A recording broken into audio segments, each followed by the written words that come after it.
یہ ایک ایسی عظیم سلطنت کی بات ہے جہاں پرندے آسمان میں فوج کی طرح پہرا دیتے تھے، اور ہوا حضرت سلیمان علیہ السلام کے تخت کو اٹھائے پھرتی تھی۔ جنات اور انسان سب ان کے حکم کے تابع تھے۔ ایک دن حضرت سلیمان علیہ السلام کے دربار میں ایک عجیب بات ہوئی۔ آپ نے دیکھا کہ ہدہد پرندہ موجود نہیں تھا۔ آپ نے فرمایا، اگر ہدہد نے اپنی غیر موجودگی کی کوئی معقول وجہ نہ بتائی تو اسے سخت سزا دی جائے گی۔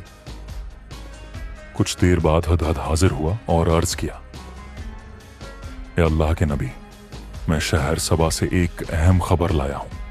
وہاں ایک ملکہ حکومت کرتی ہے جس کا نام بلقیس ہے۔ اس کے پاس بہت بڑی سلطنت اور شاندار تخت ہے، لیکن وہ اور اس کی قوم اللہ کے بجائے سورج کی عبادت کرتے ہیں۔ حضرت سلیمان علیہ السلام نے ایک خط لکھا جس کی ابتدا بسم اللہ الرحمن الرحیم سے تھی، اور ہدہد کے ذریعے ملکہ بلقیس کے پاس بھیج دیا۔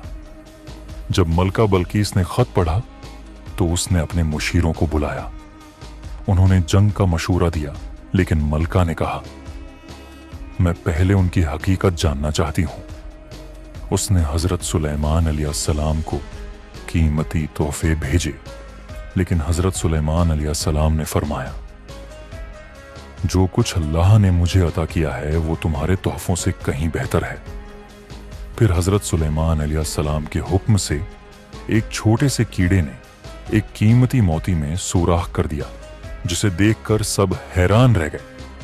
جب ملکہ بلقیس کو معلوم ہوا کہ حضرت سلیمان علیہ السلام صرف ایک بادشاہ نہیں بلکہ اللہ کے نبی ہیں، تو وہ خود ان کے دربار میں آئی۔ آخرکار ملکہ بلقیس نے سچائی کو پہچان لیا اور کہا، اے میرے رب، میں نے اپنے نفس پر ظلم کیا۔ اب میں حضرت سلیمان علیہ السلام کے ساتھ اللہ پر ایمان لاتی ہوں۔ یہ ایک ملکہ کی شکست نہیں بلکہ حق کی فتح تھی۔ یہ کہانی ہمیں سکھاتی ہے کہ اصل طاقت دولت یا تخت میں نہیں بلکہ اللہ کے علم اور ہدایت میں ہے۔